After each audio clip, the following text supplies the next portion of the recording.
Las Vegas Strip become unaffordable for tourists. It's been Gamblers are going to take their business elsewhere. Incentives enough to keep the tourists coming. It's not our job to feed these people. Let them go to McDonald's on the way home. Realistic time frame. Fontainebleau is officially for sale. The lights still blaze, the fountains still dance. From a distance, the Las Vegas Strip looks like the dazzling oasis it has always been. But walk closer and the illusion shatters. The sidewalks, once packed shoulder to shoulder with excited crowds, feel eerily sparse. The chaotic energy, the very heartbeat of the city, has faded to a polite, sanitized hum. This emptiness isn't the result of a recession or a sudden lack of interest. It's the sound of a new strategy working exactly as planned. This is Las Vegas, and it is empty on purpose. For decades, this city was built on a simple, powerful promise: anyone, no matter how much money they carried in their wallet, could live like a king for a weekend. It was a place where the middle class came to taste the extraordinary, defined by affordable magic. But behind the mirrored glass of the executive towers, something fundamental changed. Wall Street walked in, the old rules were thrown out, and decisions were made that would forever alter the soul of the city. We spoke with a retired casino executive who spent 14 years in those rooms watching the transformation happen in real time. His confession is startling. The decline of the Vegas atmosphere wasn't a mistake. It was a calculated choice. From the birth of the resort fee to the death of the legendary buffet, every move was designed to push certain people out and maximize revenue from those who remained. As he puts it, they traded the soul of the city for quarterly growth. And while Vegas still glitters on the surface, the truth is darker than the neon suggests. This wasn't just business evolution, it was a betrayal of the very people who built the legend. Step back in time just a few decades before the era of 30 parking and 25 cocktails. Back then, Vegas was engineered to make you feel like royalty the moment you stepped off the plane. It didn't matter if you had 500 for the weekend or 5,000. The DNA of the Strip was about transforming the ordinary into the extraordinary. The old guard, the executives who built the city on instinct and tradition, understood something profound that the new corporate managers never seemed to grasp. If you make people feel special, they will spend like they are special. The strategy was brilliant in its simplicity. Offer the 9.99 prime rib dinner. Pour the drinks for free all night long. Comp the room, even if it meant losing a little money up front. It wasn't about nickel and diming the guest at the door. It was about creating an atmosphere where the visitor felt like the most important person in the building. The classic Vegas buffet became the ultimate symbol of this philosophy. For under $10, you could pile your plate high with crab legs, steak, and endless desserts. Everyone knew the casino was taking a loss on the food, but that loss was irrelevant compared to the money customers would happily drop at the tables, the slots, or the bar once they were satisfied, full, and feeling valued. This formula made Vegas irresistible to the American middle class. It wasn't just a destination for the wealthy or the reckless gambler. It was a playground where a construction worker from Ohio, a nurse from Texas, or a young couple from California could escape reality. You didn't need a high limit to be treated with respect. That sense of inclusion, that democratic access to luxury, was the magic. The city throbbed with movement. Crowds filled the sidewalks, laughing in long buffet lines, the clinking of glasses echoing in smoky lounges. The energy was contagious. One group's excitement fueled another's, and soon the entire Strip pulsed with a kind of electricity that no corporate spreadsheet could ever measure. The secret was generosity. The casinos gave a little: free parking, cheap food, a sense of belonging, and in return, the guests gave a lot more. It was a cycle of value and trust. This was the Vegas that built legends, the Vegas that created loyalty so deep that families returned year after year, generation after generation. The city wasn't just selling games of chance, it was selling the feeling that you mattered. But that model of generosity eventually came under fire. To some, it looked outdated, inefficient, even foolish. Why lose money on a steak dinner when you could charge $50 for it? Why give away parking when you could turn it into a multi-million-dollar revenue stream? Those questions didn't come from the Vegas old guard. They came from the outsiders, the financiers, the consultants, the men with charts and projections who didn't care about atmosphere, only about optimization. And slowly, the foundations of old Vegas began to crack. The cracks became fissures when Wall Street finally set its eyes on the desert. Hedge funds, private equity equity firms and corporate boards began acquiring the casinos that once ran on gut feeling and a handshake. The executives who believed in the magic of the cheap buffet suddenly found themselves reporting to men in suits who viewed the city through the lens of an Excel sheet. The language of Las Vegas shifted almost overnight. It was no longer about fun, experience, or loyalty. It was about revenue per square foot, profit margins per customer, and above all else, quarterly growth. For the first time, the Strip was no longer viewed as a city built on dreams. It was a financial asset, and it was time to squeeze it dry. This new philosophy led to a series of seemingly small decisions, implemented one by one, that would systematically dismantle everything that made Vegas unique. It was a death by 1,000 cuts. It started with a simple pitch, the resort fee. Our insider recalls the meetings vividly. A consultant walked into the boardroom with a presentation promising millions in pure profit. The idea seemed absurd at the time. Charge guests an extra $25 a night for amenities like pool access or Wi-Fi, services that had always been included in the room rate. Many executives scoffed, predicting a massive backlash, even a revolt. They argued it felt deceptive, but the corporate side insisted on testing it. And when the guests paid without much resistance, the floodgates opened. One property adopted it, then another. Within a short time, what was once unthinkable became the industry standard. Today, those fees often exceed $50 a night, sometimes costing more than the base room rate itself. The same cold logic soon spread to something even more sacred: parking. Free parking had been a tradition in Las Vegas as old as the neon lights themselves. It was part of the convenience, the openness of the city. The old guard warned it would be suicide to take that away, but Wall Street logic was undeniable. A PowerPoint slide projected tens of millions in added annual revenue if drivers were charged. The test began at a major property, and once again, guests grumbled, complained online, but ultimately, they paid.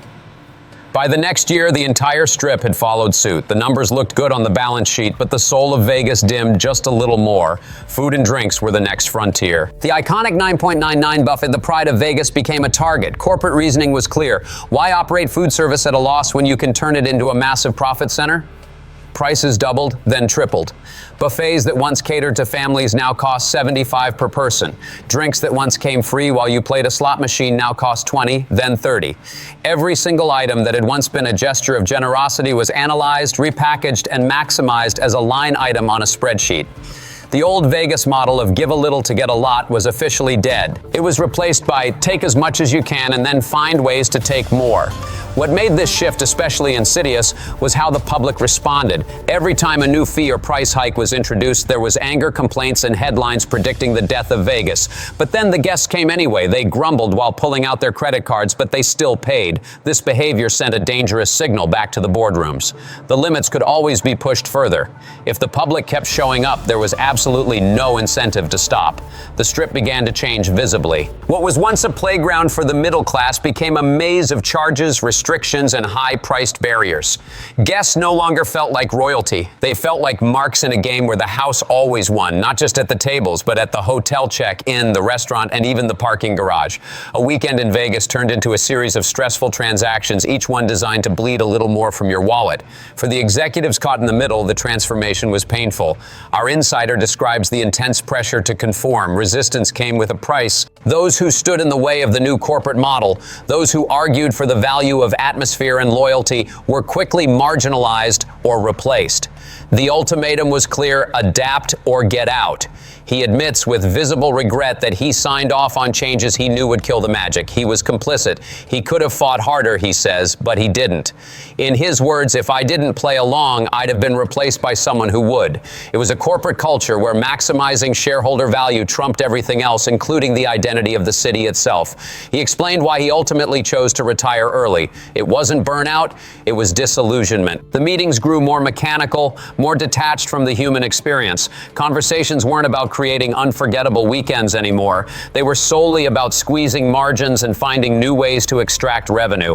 He didn't want to spend the rest of his career squeezing people dry and pretending it was progress. He walked away realizing the Strip he once loved was never coming back under the current regime. This corporate success led to the most radical shift of all: the abandonment of volume. In the old days, the Strip thrived on crowds. Success was measured by heads in beds and the endless roar of casino floors packed with people. It didn't matter if half the players were lingering at the nickel slots or filling up at the cheap buffets. The sheer number of people created energy, noise, and momentum. That energy was contagious, and it made everyone feel like spending more. But as Wall Street reshaped the Strip, that formula was deliberately flipped upside down. Instead of trying to fill every room and every table, the strategy became about attracting fewer guests but richer ones. The math was cold and irresistible. Why settle for 100 people, each spending 200, when you could attract 40 people, each spending 600? The revenue is higher, and with fewer guests, operational costs like housekeeping, security, and utilities drop significantly. To investors and board members analyzing quarterly reports, it was a dream scenario: higher margins, lower overhead. But for the city itself, it was a slow strangulation. The atmosphere of Vegas was never just about profit margins. It was about the crowd, the mix of tourists from the Midwest, bachelor parties from California, families from Texas, and international visitors all packed together created that living heartbeat. When sidewalks were crowded, when the casino floors roared with cheers and laughter, the Strip felt alive. That electricity is what kept people coming back, not just the chance of winning big, but the thrill of being surrounded by thousands of others chasing the same dream. When the shift to fewer guests took hold, that heartbeat grew faint. This is why the Strip feels empty today. The lights still shine, but without the masses, they feel hollow, almost sterile. The whale became the prize target. In casino terminology, a whale is a high roller willing to drop tens or even hundreds of thousands of dollars in a single weekend. Instead of courting the middle-class traveler with value and comps, the casino's laser focused on attracting these international elites. Exclusive clubs with $1,000 bottle service, ultra luxury suites, and private high-limit gaming rooms replaced the affordable perks of the past. Conventions and corporate travelers filled in the gaps, bringing steady streams of expense accounts and guaranteed spending. On paper, the strategy worked. Revenue remained high even as foot traffic was low. But the Strip no longer belonged to everyone. It belonged to the few. The impact on the average guest experience was profound. The insider explained the psychology clearly. In the old days, a man could lose 200 at the slots and still walk away smiling because he'd enjoyed free drinks, a cheap steak dinner, and felt valued by the casino. It felt like entertainment. In the new Vegas, the same man loses 200 at the slots, but he also had to pay 30 for parking, swallow a 75 buffet, and shell out 25 for a watered-down cocktail. Instead of feeling like fun money, it felt like being ripped off. That bitterness, that feeling of being gouged at every turn, eroded the very trust and excitement that made gambling in Vegas different from anywhere else. The Strip became quieter. The buzz of the crowds dulled into the polite hush of high-limit rooms. Where once tourists shouted in triumph over small wins, now the floors are often filled with silent, guarded players staring intently at screens. The laughter, the chaos, the reckless abandon of the old Vegas nights, gone. The retired executive remembered the moment he realized the true cost of the strategy. He looked out over the casino floor one evening and realized that while profits were holding strong, something invisible and vital had died. The energy was gone. Vegas was surviving financially, but spiritually, it was running on fumes. What Wall Street celebrated as efficiency was, in his eyes, nothing more than hollow success. We were killing the goose that laid the golden egg, he admitted, and once you cross that line, there's no going back. What makes the decline of old Vegas even more tragic is that it mirrors something larger happening across America: the relentless squeeze on the middle class. For decades, Las Vegas was the ultimate symbol of accessible luxury. It was the place where the middle class could escape the grind of daily life and taste something extraordinary. But when Wall Street took control, that promise was sold off piece by piece. It wasn't a declared war on regular Americans. It happened because the system demanded optimization above all else. A resort fee here, a surge price there, fees for amenities that were once standard. Each decision felt small and justifiable in a boardroom, but stacked together, they created a wall that ordinary families could no longer climb. A weekend trip to Vegas that once cost a family $800 now costs 2 or 3 times as much. For many, the city that once felt like theirs had slipped out of reach. The middle-class families aren't coming back. They found alternatives. Why spend thousands in Vegas, enduring fees and overpriced food, when you can get an all-inclusive deal in Mexico, cruise the Caribbean, or explore options closer to home? The Strip betrayed its core customer base, and once betrayed, loyalty doesn't return easily. The executives who thought they were maximizing profits had, in truth, burned the bridge that made Vegas sustainable. And this is where the strategy reveals its fatal flaw. The pivot toward the wealthy elite is a dangerous gamble. The problem with high rollers, as the insider emphasizes, is that they are never loyal. They are mercenaries. They chase perks, status, and the newest luxury wherever it's offered. Today they might favor Vegas, but tomorrow Macau, Singapore, or Monte Carlo could tempt them away with a shinier package. The middle class had been the lifeblood of Vegas, the dependable foundation, returning year after year, generation after generation. High rollers are nothing more than passing shadows. By trading the foundation for the facade, the Strip has set itself up for instability. This isn't just a Vegas problem, it's a reflection of America's broader economic reality. Airlines charge endless fees for bags and seats. Sports tickets have skyrocketed. Hotels charge for basic necessities. The everyday consumer is being squeezed at every angle, and Vegas has simply amplified that squeeze louder and more aggressively than anywhere else. The Strip has become a stark symbol of the nation's economic shift: profit first, people second. The irony is brutal. The very people who built Vegas, the working class tourists who came year after year, the loyal middle-class dreamers who made the city famous, are the ones who have been deliberately driven out. In chasing short-term quarterly growth, the Strip has cut off its own roots. The insider confessed to seeing the impact in real time. Guests who once smiled through their losses now left angry and frustrated. A place once defined by generosity had become defined by extraction. For him, that realization was crushing. Looking forward, he offers a sobering prediction. The strategy of fewer but richer might work for now, but it is unsustainable. He warns that the Strip is walking a razor's edge, balancing immediate profits against the risk of long-term ruin. If the whales vanish, there is no easy way to win back the middle class they spent a decade pushing away. Yet even in his regret, there's a deep love for the city. He still believes in Vegas's potential, in its unique ability to dazzle. He believes that if someone someday had the courage to reverse course, to bring back value, to remember that generosity breeds loyalty, Vegas could rediscover its soul. Without the regular folks, without the people who made this city alive, Vegas ain't Vegas, he says with conviction. His honesty carries weight precisely because he admits his role in the machine. This story isn't about one man, it's about a system that prioritized growth over people, spreadsheets over experience. Las Vegas still shines, but the truth behind that glow is far different than the illusion it sells. The city has traded magic for money, community for quarterly reports. It is no longer the playground of the people, but a highly optimized revenue stream for the few. The retired executive's words are less a confession and more a warning that if Vegas continues on this path, the Strip may remain profitable, but it will be hollow glittering but soulless. The Vegas he knew, the Vegas that belonged to everyone, is gone. A city built on the promise of inclusive escape cannot survive by shutting people out. When the playground changes the rules to favor only the rich, how long before everyone else walks away forever? So what do you think? Is the magic of Las Vegas gone forever, or can it be saved? Share your experiences in the comments below. And if you want more investigations into the hidden truths shaping our world, make sure you like, subscribe, and turn on your notifications so you never miss any updates from us.